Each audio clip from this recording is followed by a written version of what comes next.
자, 오늘은 블로그 아무리 써도 손님이 오지 않는다 뭐 이런 부분에 대해서 말씀 주시는 분들이 많아서 블로그를 어떻게 쓰고 어떻게 진단하고 왜 해야 되는지에 대해서 좀 간단하게 설명하려고 합니다. 근데 오늘 저는 어떻게 일하는지 궁금해 하시는 분들이 많아가지고 GPT를 갖고 그 부분을 한번 좀 같이 여러분들한테 보여드리면서 하려고 합니다. 제가 요새 그런 말씀 많이 드리잖아요. 강의를 하나만 들을 수 있으면 GPT 강의를 들어라 라고 말씀을 드리는데, 왜냐면 저희 같은 꼭 전문가가 아니더라도 어차피 FM이라는 거는 답은 정해져 있어요. 그거는 이미 GPT가 판단을 하고 있다는 얘기죠. 이미 알고 있다는 얘기예요. 우리 지금 의제가 뭐였죠? 블로그로 열심히 글을 쓰고 있는데 손님이 늦지 않고 있어. 어떤 문제 때문일까? 물론 뭐 다양한 이유가 나오겠죠. 한번 엔터 한번 쳐볼게요. 블로그 열심히 글 쓰고 있는데 손님이 늘지 않고 있어. 어떤 문제 때문일까? 자, 한번 봅시다. 꾸준히 쓰고 있는데도 손님이 늘지 않는다면 아래 7가지 주요 원인을 점검해 보셔야 합니다.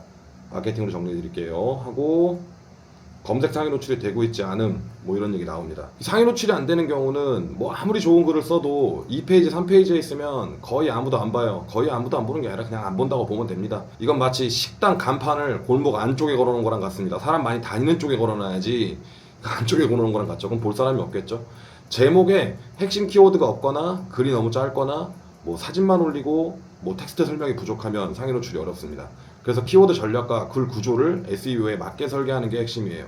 근데 보통 이 부분들에서 많이 놓치고들 가시거든요. 이런 식으로 키워드를 맞춰놓지 않았기 때문에 상위 노출이 안 되는 경우가 대부분입니다.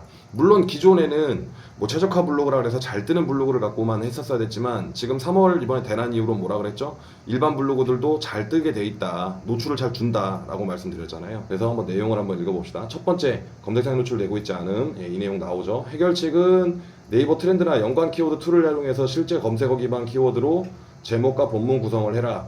지역, 서비스명 후키 문구 형식으로 써라. 예를 들면 수요 소형 스튜디오 대여, 시간제 운영 찾는다면 이렇게 돼 있는데, 사실 GPT가 맞는 말을 하지만 정확히 딱 뭘 해야 된다를 우리가 일반인들도 알아듣게끔 해주지는 않아요. 로직에 대해서 얘가 명확하게 알고 있는 건 아니니까 그냥 FM적인 걸 설명해 주는 겁니다. 보통의 경우에는 이렇게 상위 노출 제목 설정을 잘 못해가지고 상위 노출 못 되는 경우가 많아요. 두 번째, 매출과 연결되는 구조가 없음. 블로그에 유입은 되더라도 어디서 예약하는지 구매하는지 명확하지 않은 CTA, 콜투액션이라 그러죠. 콜투액션이 없는 글 구조에 대해서 얘기를 하고 있습니다. 해결책은 명확한 구매 동선을 유도하라는 거고, 이거 뭐 틀린 소리 아니죠. 꼭 있어야겠죠. 그리고 핵심 USP가 안 들어감. USP는 뭐죠? 유니크 셀링 포인트. 그러니까 핵심 소구점이 들어가지 않았다라는 거예요. 왜 우리가 비즈니스 할 때 제일 많이 하는 그 기본이 이거잖아요. PP 그리고 USP. 뭔 소리냐? PP는 페인 포인트, 그리고 USP는 아까 유니크 셀링 포인트라고 그랬죠? 핵심 소구점. 그러니까 무슨 소리냐면 기존의 사용자들이 어떤 부분에서 불편을 겪고 있고 그 불편함을 해소한 게 우리 제품이다 라고 해줘야 아무래도 설득이 좀 더 쉽겠죠. 이런 부분을 얘기하는 겁니다. 그 다음에 초반 노출용 컨텐츠만 있고 쿠레이션 컨텐츠가 없음. 블로그를 전부 리뷰용이나 신상품 소개용으로만 쓰고 있다면 신뢰를 못 준다는 얘기죠. 그리고 브랜딩이 되려면 정보성 컨텐츠가 있어야 함. 왜 이런 겁니다. 우리가 뭐 인스타그램도 마찬가지고 블로그도 마찬가지인데 뭐 잘났다 이런 얘기들만 엄청나게들 블로그에 쓴단 말이에요. 노출도 많이 하기 위해서. 근데 이 잘났다는 얘기만 쓰면 어떻게 보이냐? 우리 미팅을 처음 갔다고 한번 해보세요. 소개팅이나 상대방이 와가지고 저는요 서울대 나왔고요, 뭐만 하고 있고요, 연봉은 얼마고요, 이러면 어때요? 우리가 공감이 되기 전에 이런 얘기들만 하면 여러분 어떻습니까? 재수없죠. 그렇게 느껴질 수 있습니다. 그런 부분을 좀 체크하라는 얘기입니다. 그리고 내 블로그가 아직 신뢰 블로그로 인정받지 못함. 그러니까 네이버 알고리즘상 일정 기간 동안 꾸준히 글을 쓰고 반응이 좋아야 블로그 자체가 노출됩니다. 이 얘기가 이제 상위 노출에 대한 얘기인 거죠. 블로그 지수에 대한 얘기가 들어가는 거고, 유입된 고객의 기대와 실제 서비스 간 괴리, 그리고 블로그의 마케팅 채널 연계 부족. 그럼 우리는 여기서 블로그에 대해서만 얘기할 거니까 제가 생각하는 핵심 포인트는 이 정도면 될 것 같아요. 여기서 핵심 포인트를 잡자면, 첫 번째, 검색 상위 노출이 되고 있지 않음. 이거는 제목에 대한 설정, 이렇게 보면 되겠고, 두 번째는 매출과 연결되는 구조 없음. CTA 얘기죠. CTA를 설계하라. 그 다음 핵심 소구가 안 드러남 또는 설득력 부족, 이렇게 할 수 있겠죠. 그리고 아직 내 블로그가 신뢰 블로그로 인정받지 못함. 이거는 또 지수에 대한 부분이죠. 아직 내 블로그가 신뢰 블로그로 인정받지 못함. 이거는 블로그 지수에 대한 문제인 겁니다.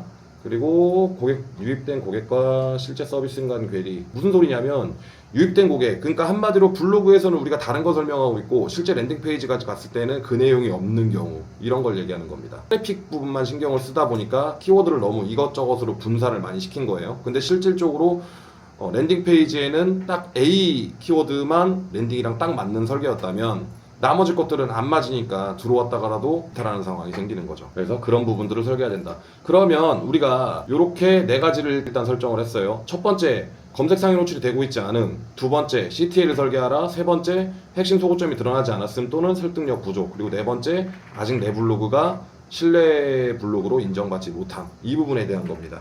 그러면 이걸 좀 더 쉽게 설명하면 뭔 소리냐? 자, 1번 제목 설정을 검색 키워드에 맞게끔 해야 한다. 2번 블로그 끝에 행동을 촉구하라. 그러니까 한마디로 문의하세요 또는 뭐 네이버에 뭘 검색하세요, 뭐 이런 내용이 되겠죠. 그 다음에 3번 핵심 소구점이 드러나 있지 않거나 설득력 부족에 대한 부분. 그리고 4번 아직 내 블로그가 신뢰 블로그로 인정받지 못함. 이거는 지수에 대한 얘기죠. 블로그 지수. 블로그 지수가 높아야 상위 노출이 잘 되기 때문입니다. 그렇게 해서 이렇게 네 가지 정도를 우리가 체크해 보면 될 것 같아요. 일단 오늘은 여기까지 블로그에 대해서 우리가 어떤 부분들을 설계하고 해야 사람들이 많이 찾아볼 수 있는 블로그를 만드는지 체크하는 내용을 한번 해봤어요. 이번 컨텐츠 댓글이나 반응이 좋으면 제가 이 네 가지를 부분도 어떻게 해야 되는지, 실질적으로 실무는 어떻게 하는지 제가 그 부분도 여러분들한테 소개를 하려고 합니다. 긴 영상 시청해주셔서 감사하고요. 댓글로 꼭 문의하세요. 관심 있는 분들 제가 한 분이라도 있으면 제가 요거 내용까지 실제로 풀겠습니다. 영상 시켜주셔서 감사합니다.